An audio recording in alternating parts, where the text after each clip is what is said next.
हमारी सूरत क्या है, हमारी कंडीशन क्या है। आज हमारी लड़कियों के पास चले जाओ, हम अपनी बेटियों की बात कर रहे हैं, किसने उनके हाथों में मोबाइल पकड़ाए हैं। हमारी बेटी बीए हाई स्कूल एमए में पढ़ रही है, व्हाट्सएप चलाती है, फेसबुक चला रही है। हम लड़ रहे हैं, कौन सा ईमान हमारे अंदर है। आपने क्लास ली अपनी बेटी की, बेटी तेरे मोबाइल में ये नंबर कहां से आया। बेटी तेरे पास तो 10 रुपए बैलेंस था सिर्फ मिस बेल देने के लिए मुझे, इसमें जियो की सिम पड़ी हुई है और उसमें अनलिमिटेड पैक पड़ा हुआ है, ये किसने डाला। आपने कभी पूछा अपनी बेटी से। आहा, सूरह मरियम पढ़ो, कुरान पढ़िए। हजरत मरियम, मेरे प्यारे साथियों, जरा तसव्वुर कीजिए, हजरत मरियम जो मस्जिद के मेहराब में पली है, बड़ी है, परवरिश पाती है, वहीं उनको खिलाया पिलाया जाता है। हजरत जकरिया उनके कफील हैं, उनके सरपरस्त हैं, अपनी मरियम की देखरेख कर रहे हैं। एक दिन हजरत जकरिया जब मस्जिद के अंदर जाते हैं, मेहराब के अंदर दाखिल होते हैं और अपनी मरियम जिनकी वो किफालत कर रहे थे, उस मरियम के पास जब उन्होंने ऐसे फल देखे जिनका मौसम नहीं था, आम का फल और आम का मौसम नहीं है, तरबूज का फल लेकिन तरबूज का मौसम नहीं है, खरबूजे का फल लेकिन खरबूजे का मौसम नहीं है। मरियम के पास जब बेमौसम फल देखे तो हजरत जकरिया की जबान से जो पहला लफ्ज निकला था, कुरान पढ़िए, कहते हैं अन्ना लकी हाजा। आए मरियम, अपनी नमाज, अपने रोजे और अपनी इबादतों की जानकारी बाद में देना, पहले मुझे ये बता, इस फल का मौसम नहीं है, फल तेरे पास कहां से आया। इस फल का मौसम नहीं है, तुझे किसने दिया है। आए मरियम, बता ये तेरे पास बेमौसम फल कहां से आए। वो मरियम कि जब इनके पेट से ईसा पैदा हुए और जब इल्जाम लगा कि मरियम की तो शादी नहीं हुई है, तो मरियम का बच्चा कैसे पैदा हो गया। तो मरियम पर जब इल्जाम लगने लगे तो मरियम की पाक दामनी और उसके पाक साफ होने की गवाही अल्लाह तबारक व तआला ने दी। अर्श वाले ने उस मरियम से एक सवाल हो रहा, मरियम बता ये तेरे पास बेमौसम फल कहां से आए। तो जानते हो मरियम ने क्या जवाब दिया। आए मेरे सरपरस्त, आप क्यों मेरे ऊपर डाउट कर रहे हैं, आप क्यों मेरे ऊपर शक कर रहे हैं। मैं वैसी नहीं हूं जैसे आप सोच रहे हैं। ये किसने दिए, अरे ये किसी ने दिए नहीं है। कुरान पढ़िए, चीख कर कहती है कालत हुआ मिन इंदिल्लाह। ओ जकरिया, ओ मेरे कफील, ओ मेरे सरपरस्त, ये सारे बेमौसम फल मेरे पास किसी मेरे बॉयफ्रेंड ने नहीं दिए, किसी लड़के ने लागे नहीं दिए। मैं आपके संस्कार मुझे मिले, आपकी तरबियत मुझे मिली है। आए जकरिया, आए मेरे सरपरस्त, ये सारी नेमतें अल्लाह की तरफ से आई हैं। मेरे ऊपर शक मत कीजिए, मुझे शक की नजरों से मत देखिए। मेरे भाइयों, ये था जवाब हजरत मरियम का। जब मरियम से सवाल हो सकता है कि ये फल तेरे पास कहां से आया बता, तो आप अपनी बेटी से क्या इतना नहीं पूछ सकते कि मैंने तो तुझे छोटा वाला मोबाइल दिया था, ये एंड्रॉयड मोबाइल तेरे पास कहां से आया। तू अपने घर से जब गई थी स्कूल तो 2 किताबें लेके गई थी, ये 4 किताबें तेरे पास कहां से आई। वो कहेगी कि स्कूल में कुछ काम रह गया था, मैंने काम करने के लिए लिया। तो बताओ ये किससे लिया। लड़के का नाम बताए तो कहो कि तुमने किसी लड़की से कॉपी क्यों नहीं मांगी काम के लिए, किसी लड़के से क्यों मांगी। और आप अपनी बेटी को उस स्कूल में पढ़ाएंगे क्यों जहां लड़का भी पढ़ता हो, लड़की भी पढ़ती हो।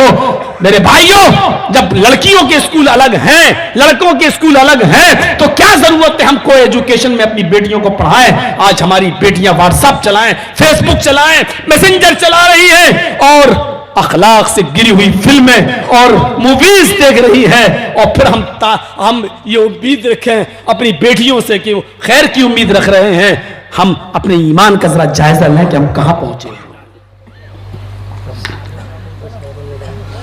अल्लाह ने कहा था हम हुकूमत तुम्हें देंगे, सरबुलंदी तुम्हें देंगे, इज्जत तुम्हें देंगे। वला तहिनु, मुसलमानों तुम मायूस मत हो जाओ। वला ताज़नु, मुसलमानों तुम गम न करो। वअंतुमुल आलऊन, तुम ही बुलंद रहोगे, तुम ही साहिब हुक्मरां रहोगे, तुम ही साहिब हुकूमत रहोगे।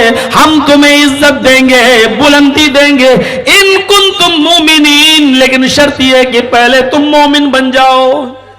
मुसलमान कभी तादाद से थोड़ी घबराता है। ये क्या है? 130 करोड़, 130 करोड़। हमारी तादाद बताई जाती है 25 करोड़। आंखें खोल के देख, 25 करोड़ नहीं है, हम 35 को पार कर चुके हैं। अब सूरज की रोशनी में चमगादड़ अंधा हो जाए तो इसमें सूरज का कसूर नहीं है। या तुम्हारी जबानें गुंग हो गई हो और हकीकत बोलना नहीं चाहते हो तो यह गलत बात है।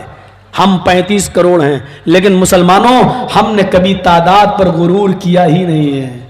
हमने जितनी भी जंगें इस्लामी तारीख में हुई, एक भी बता दो कि तादाद में कभी हम ज्यादा रहे? कोई एक जंग ऐसी नहीं है कि जिसमें हम ज्यादा रहे हों। जंगे बदर उठाकर देख लो, हम सिर्फ 313 थे। हम सिर्फ 313 थे, तुम 1000 से ज्यादा थे। तुम्हारे पास हथियार भी थे, हमारे पास हथियार भी नहीं थे। हमारे पास कुछ नहीं था। तीर था तो छोड़ने के लिए कमान नहीं थी, तलवार थी लेकिन दुश्मन के वार से बचने के लिए ढाल नहीं थी। घोड़ा था लेकिन उस पर चढ़ने के लिए जीन नहीं थी। बूढ़े, बच्चे और जवान जब सबको जोड़ा गया तो तादाद थी 313। और तुम्हारी हट्टे खट्टे जवान तंदुरुस्त, उनकी तादाद थी 1000 से ज्यादा। हमारे पास हथियार नहीं, तुम्हारे पास कोई भी ऐसा नहीं जो बेहथियार हो। हमारे पास कुछ नहीं था तो रब पे भरोसा था तो तवक्कुल अल्लाह था।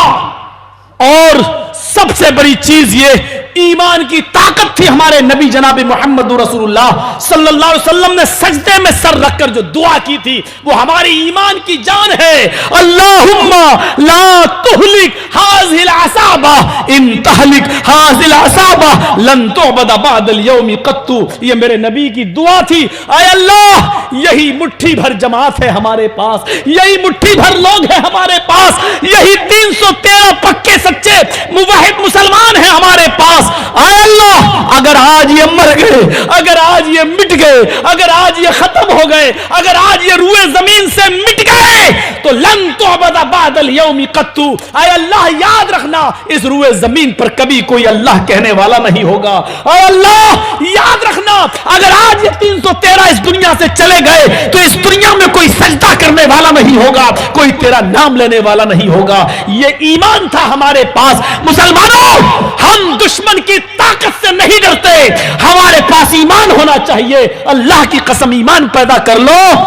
ऐसे तो 336 रोज पैदा होंगे और रोज मरेंगे। ये हमारे पैरों के जूते के तलवे के नीचे। क्या तुमसे ईमान की भीख का सवाल है, कुछ नहीं होना है। वला तहिनु वला तहज़नु व अंतुमुल आलौना इन कुंतुम मुमिनीन। और सुनो मेरे साथियों, क्या था वो जमाना। उमर इब्ने अब्दुल अजीज के उस दौर को याद करो। लोगों ने कहा कि बड़े बड़े दूर से लोग, बादशाह लोग मिलने आते हैं आपसे और आप यही फटा पुराना कपड़ा पहने रहते हैं। आप कुछ अच्छा सा सिला लीजिए, एक ही सही लेकिन रख लीजिए अपने पास, अपने पास एक ही सही लेकिन रख लीजिए। तो उन्होंने कहा जब आप लोग ज्यादा आर दिला रहे हो तो ठीक है, एक कपड़ा मैं सिला लेता हूं। उन्होंने 8 दिरहम निकाले। और नोट करो मेरी बात को, कितने? 8 दिरहम। मैं किसी को भी खड़ा करके पूछ सकता हूं कि कितना बताया। 8 दिरहम निकाले और अपने गुलाम से कहा जाओ बाजार से कोई कपड़ा लेके आ जाओ, मैं सिला लूंगा। उनका गुलाम जब कपड़ा लेकर आया तो कपड़ा देखकर कहने लगे, हैं इतना अच्छा कपड़ा लाए हो, इतना नरम, इतना अच्छा कपड़ा, कितने का? 8 दिरहम का। कब मैं इतना अच्छा कपड़ा पहनूंगा? नहीं नहीं नहीं, इसको वापस कर दो और 6 दिरहम वाला ले आओ। अल्लाह। 8 दिरहम का नहीं, 6 दिरहम का कपड़ा ले आओ। 2 दिरहम बचेंगे, गरीब की चूल्हा जलने के काम आ जाएगा। अल्लाह अकबर। किसने कहा? उमर इब्न अब्दुल अजीज ने। गुलाम रोने लगा। उसने कहा कपड़ा मुझे पहनना है, रो तू रहा है? गुलाम कहने लगा, अमीरुल मोमिनीन, मैं सिर्फ इसलिए रो रहा हूं, आज आप 8 दिरहम के कपड़े को कह रहे हैं इतना अच्छा कपड़ा। जब आप अमीरुल मोमिनीन नहीं थे, खलीफा नहीं बने थे, तो आप अपनी जिंदगी जब जी रहे थे, तो एक दिन आपने मुझे 800 दिरहम दिए थे। अब सुनिए, 8 में और 800 में कितना फर्क है। आपने मुझे 800 दिरहम दिए थे और कहा था कि मार्केट से, बाजार से कोई कपड़ा लेकर आओ। अमीरुल मोमिनीन, जब मैं 800 दिरहम का कपड़ा लेकर आया था, तो आपने उस दिन 800 दिरहम का कपड़ा देकर कहा था कि मैं इतना घटिया कपड़ा पहनूंगा। तुम्हें यही कपड़ा मिला था, मैं इतना बुरा कपड़ा पहनूंगा। आपने वो कपड़ा मेरे मुंह पे मार दिया था और 200 दिरहम और देकर कहा था 1000 दिरहम वाला कपड़ा लेकर आओ। जाओ इसको वापस कर दो और 1000 दिरहम का कपड़ा लेकर आओ। मैं इतना घटिया कपड़ा नहीं पहनूंगा। कल तक आपको 800 दिरहम का कपड़ा घटिया लगता था, आज वो खलीफा बन गया, अमीरुल मोमिनीन बन गया, आज उसको 8 दिरहम का कपड़ा भी बढ़िया नजर आ रहा है, 8 दिरहम का कपड़ा भी उसको अच्छा लग रहा है और 6 दिरहम का कपड़ा पहनना चाहता है। अमीरुल मोमिनीन अब खलीफा बनने के बाद इस हद तक नीचे चले जाएंगे, सादगी में मुझे मालूम नहीं था। इससे तो बेहतर कपड़ा आप उस वक्त पहनते थे जब आप अमीरुल मोमिनीन नहीं थे। अमीरुल मोमिनीन की आंखों में आंसू आ गए। उमर इब्न अब्दुल अजीज कहते हैं, मेरे खादिम, लोगों ने मुझे अमीरुल मोमिनीन बना दिया है, अब मुझे अल्लाह का डर है, अल्लाह का खौफ है। अगर मेरे दौरे हुकूमत में, अगर मेरी अमीरुल मोमिनीन की जमाने में अगर एक भी गरीब घर में चूल्हा नहीं जल सका, एक भी गरीब का बच्चा भूखा सो गया, तो कयामत के दिन उसका हिसाब किताब मुझसे लिया जाएगा, तुमसे नहीं लिया जाएगा। लोगों की जिम्मेदारी ने मेरे सारे नक्शे खत्म कर दिए, मेरे सारे ठाट बाट खत्म कर दिए। अब मुझे 6 दिरहमी का पहनना पड़ेगा। जाओ इस कपड़े को बदल दो और 6 दिरहम का कपड़ा लाओ, 2 दिरहम बैतुल माल में जमा कर देना, ये किसी गरीब के चूल्हा जलने के काम आ जाएगा। ये था अमीरुल मोमिनीन। हम तुम्हें नमूना देख रहे हैं। यहां लोग चाय चाय चाय चाय के नाम पर इख्तिदार में आ गए और इख्तिदार में आने के बाद 10 लाख का सूट पहनकर ओबामा का स्वागत कर रहे हैं।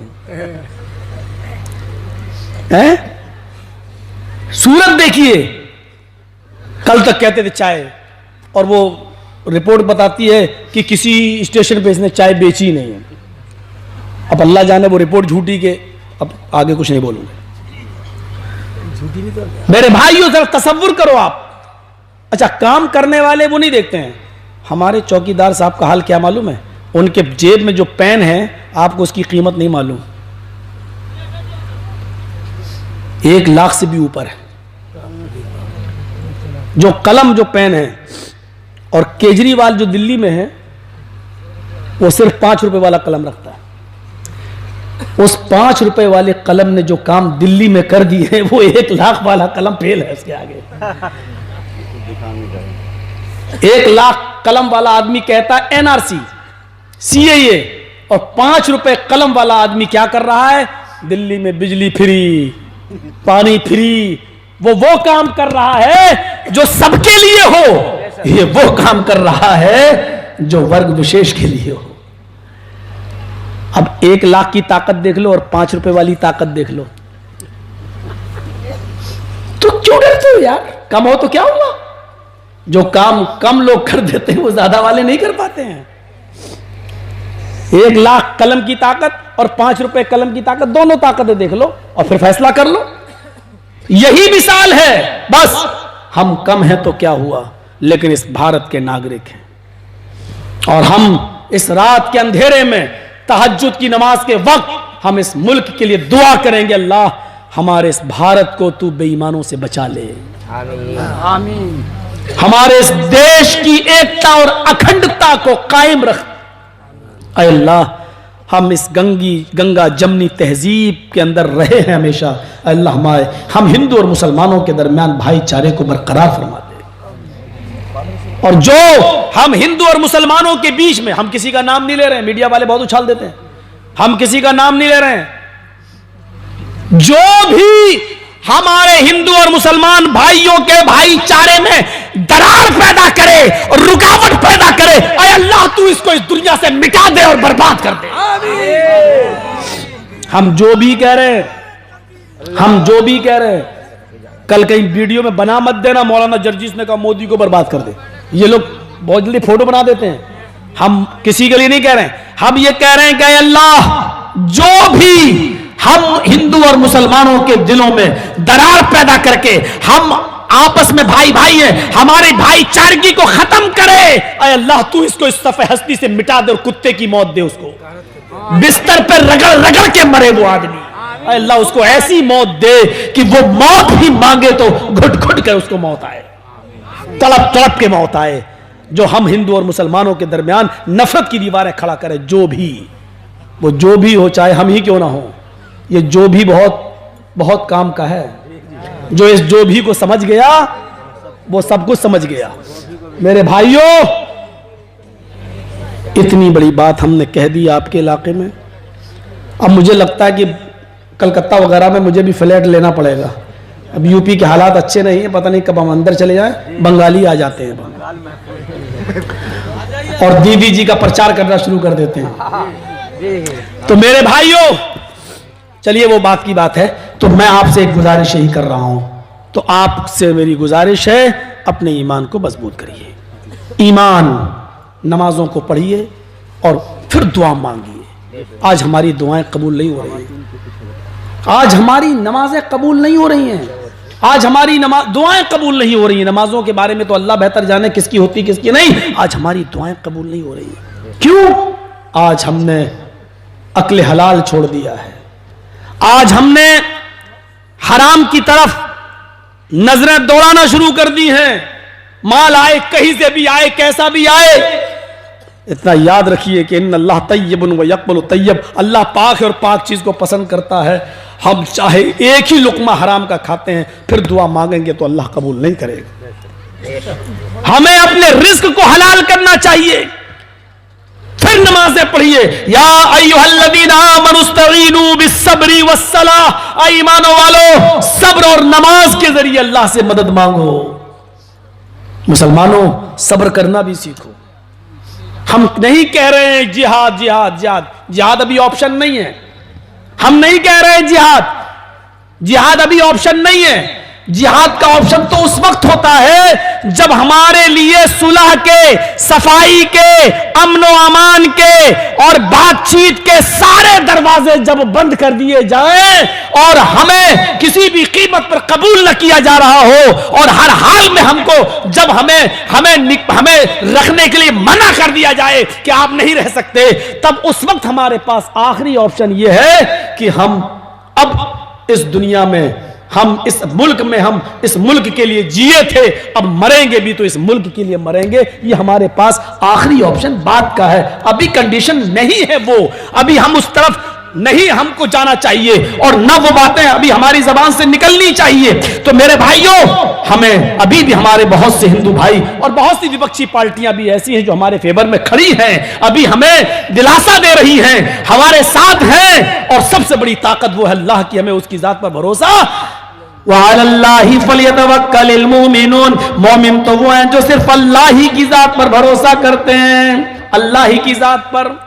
लेकिन याद रखिए, हम दूसरों को तो बहुत गाली दे रहे हैं, मौलाना जर्जीस दूसरों के बारे में तो बहुत बुरा बोल रहे हैं, लेकिन ये जो बिल पास हुआ है, आपको मालूम है, ये दूसरों की वजह से नहीं, इसमें हमारे भी 14 लोग गद्दार हैं। अब वो 14 कौन लोग हैं, मैं उनके नाम नहीं लूंगा, नाम लेकर मैं उनकी अहमियत नहीं बढ़ाना चाहता हूं, क्योंकि मौलवी जर्जीस के पैरों में पहना हुआ जूता उनकी औकात से कहीं बढ़कर है। अगर इन 14 मुसलमान कैंडिडेटों ने अगर दूसरी तरफ वोट डाला होता इसके खिलाफ और अपनी पार्टी के स्टैंड से हटकर अगर मुस्लिम फेवर में वोट डाला होता विपक्ष में जाकर, तो माफ कीजिएगा ये बिल किसी भी कीमत पर पास नहीं होता। जितने बड़े दूसरे मुजरिम हैं उससे बड़े ये भी मुजरिम है, 14 लोग। और आपके पास आएंगे इलेक्शन के मौके पर भीख मांगने और आप दे दोगे हमारे पास ऑप्शन नहीं है। इनको सबक सिखाओ, ये गद्दार हैं, इनको सबक सिखाओ। तो मेरे प्यारे साथियों, ईमान अपने अंदर पैदा कीजिए। मैंने पूरी तकरीर आज इसी बात पे कही है और जो कुछ कहना था वो भी कह दिया है। इतनी सी बात, और हमारे मोहतरम हसनैन हबीबी साहब कह रहे हैं ख्वातीन के ऊपर बोलिए। मेरे भाई लेडीज अब हैं भी नहीं और थोड़ी बहुत रह भी गई। और हजरत मरियम का वाकया क्या औरत के ऊपर नहीं था? आप बताइए। हमने वही तो इस्लाह की कोशिश की थी, यही तो कहा कि अपनी बेटियों की आप इस्लाह करिए। आप अपनी बेटी के फुल जिम्मेदार हैं, आप बेटों के भी जिम्मेदार हैं, बेटियों के भी जिम्मेदार हैं। बेटा अगर मोबाइल इस्तेमाल करता है तो वो भी आप निगरानी रखिए, निगरानी। सवाल यह है कि आप तो अलग कमरे में सो रहे हैं, बेटा अलग कमरे में सो रहा है। लड़कियां दुआ मांग रही है, अल्लाह सर्दी जल्दी आए, ठंडी जल्दी आए। अब सर्दी जल्दी आती तो इसका मतलब जानते हो, अब कंबल ओढ़े हुए हैं, लिहाफ डाले हुए हैं, अंदर व्हाट्सएप चलाने हैं, hello hi bye bye bye, ये सब चल रहा है, आई लव यू ये सब चल रहा है उसमें। अंदर लिहाफ डाल के उसकी अम्मा सोच रही बेटी सो गई। अरे ये उसकी उम्र सोने की है ही नहीं। तुम जिसको अपनी बेटी समझ रही हो उसके हाथ में मोबाइल दे दिया। अब वो अम्मा जानती नहीं आई लव यू क्या होती है, बेटी आई लव यू पकड़ रही। अब बेटी क्या कर, कुछ नहीं, वो ड्राइंग सीख रही हूं मैं, वो नेट पे आई है डिजाइन बनाना, हम उसके। मेरी मां बहनों, तुम अपनी अम्माओं को बेवकूफ बना सकती हो, मौलवी जर्जीस को नहीं। तुम जिस स्कूल में पढ़ती हो मैं उस स्कूल का हेड मास्टर रह चुका हूं। को बताती हो कि हम ड्राइंग बना रहे हैं, ये कर रहे हैं, वो कर रहे हैं। और तुमसे भी मैं एक बात कहना चाहता हूं, पर्दा जो इस्लाम का एक बहुत अजीम रुकन समझ लो, बहुत अजीम एक पिलर है, आप अपनी मां बहनों बेटियों से पर्दा कराइए और कंट्रोल में रखिए। आजकल औरतों को इस टीवी ने खास तौर पर वो जो चैनल आते हैं जिसमें ड्रामे नाटक, सास भी कभी बहू थी, सीरियल, यहां से हमारी औरतें ज्यादा बिगड़ रही हैं। पहाड़े पढ़ा रही हैं, खाना देर से पकेगा लेकिन सीरियल नहीं छूटना चाहिए, सीरियल नहीं छूटना चाहिए। आदमी की का खाना छूट जाए, शौहर पर रुक आधे घंटे का और रहेंगे बस, ये आगे चल के तुम्हें भी पहाड़े पढ़ाएंगी। इनकी शरारतों से तुम वाकिफ नहीं हो,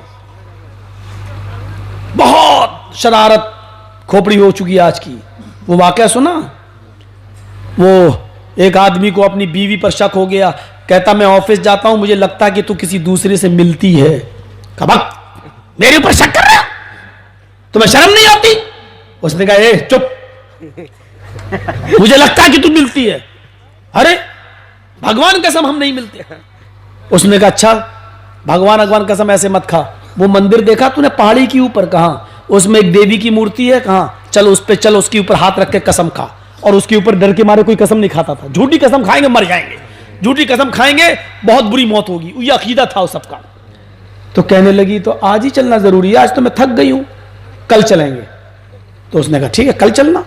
ये चला गया ऑफिस और इसकी बीवी चली गई अपने लवर के पास जिस पर शक था उसको। तो कहा कि ए हमारी चोरी पकड़ी गई। कहा क्या हुआ? कहा चोरी पकड़ी गई, हमारे आदमी को शक हो गया, अब तो बहुत बुरा होगा।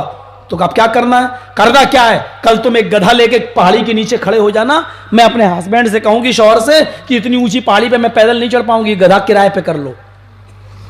तुम 20 रुपए मांगना, वो कहेगा ज्यादा है 10 दूंगा, तुम कह देना हाँ ठीक है चलो 10 में ही आ जाओ, बस बकिया मैं संभाल लूंगी।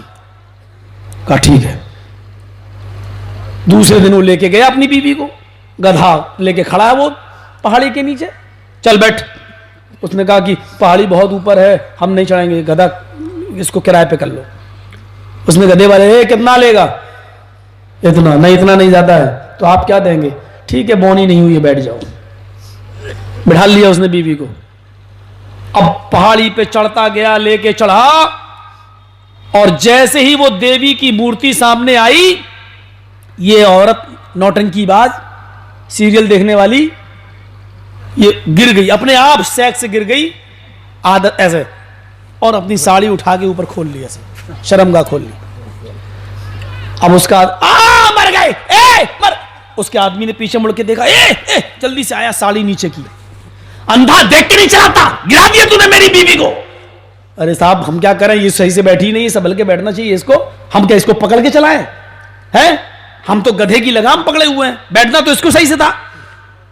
चलो बीबी, मूर्ति पे हाथ रख के कसम क्या खाती है मालूम है?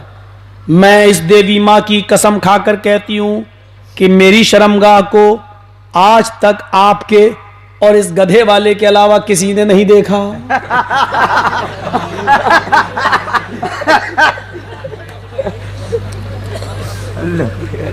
काम हो गया। उसने सोचा हाँ आज बेचारी गिर गई, आज इसकी नजर उसकी शर्मगाह पे पड़ गई, तो आज और उसकी भी बात हो गई।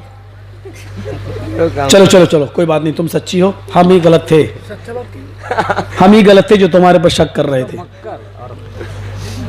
सीरियल दिखाओगे तो यही मक्र करेंगी तुम्हारी औरतें, समझ लो। हम बद्दुआ नहीं दे रहे हैं, अगर ऐसे आजाद छोड़ोगे।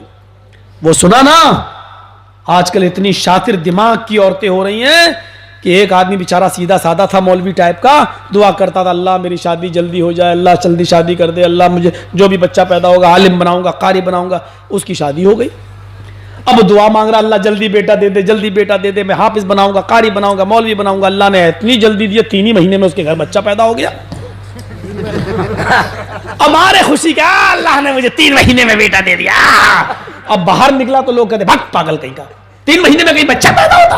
अरे हमने दुआ मांगी अल्लाह से, तो दुआ मांगी तो क्या मतलब? अभी दुआ मांगो अल्लाह मेरे बेटे को जवान कर दे, तो कल ही जवान कर देगा क्या?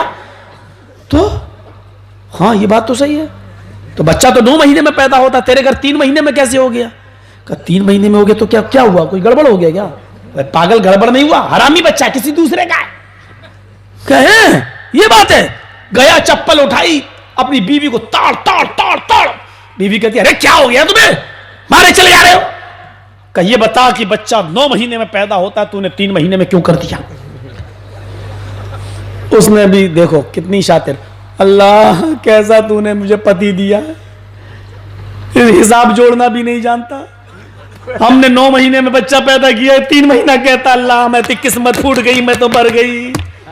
अब ये कहता क्या करें, तू कह रही 9 महीना, वो बाहर जा रहा हूं लोग कह रहे 3 महीना। तो तुम पागल हो क्या? तुम हिसाब जोड़ना नहीं जानते हो? तुम हिसाब जोड़ो ना, बच्चा 9 महीने में हुआ। कभी भी तुम बताओ तो कैसे 9 महीने में हुआ? कहा कि मेरी शादी तुम्हारे साथ कितने महीने में हुई? कितना महीना हुआ? कहा 3। कहा वो तो मेरी शादी को हुआ, मेरी शादी जो तुमसे हुई उसको कितना महीना? कहा 3। और तुम्हारी मुझसे हुई उसको कितना महीना? कहा 3। तो क्या कितना हुआ? 3 मेरा और 3 तुम्हारा, तो कहा 6। कहा बच्चा कितने महीने के बाद हुआ? कहा 3। कहा 6 और 3 कितना हुआ? कहा 9। हाँ यार सही तो है, 3 महीना मेरी शादी का, 3 महीना तेरी शादी का, 3 मेरा 3 तेरा 6, 3 महीने बाद बच्चा 9। अरे मरने दो कमीनों को, अल्लाह ने जल्दी दे दिया इसलिए जल रहे हैं, रख लिया। इस तरीके से आजाद छोड़ोगे तो कल हमारी बीवियां भी हमें ऐसी पहाड़े पढ़ाएंगी। मेरे भाइयों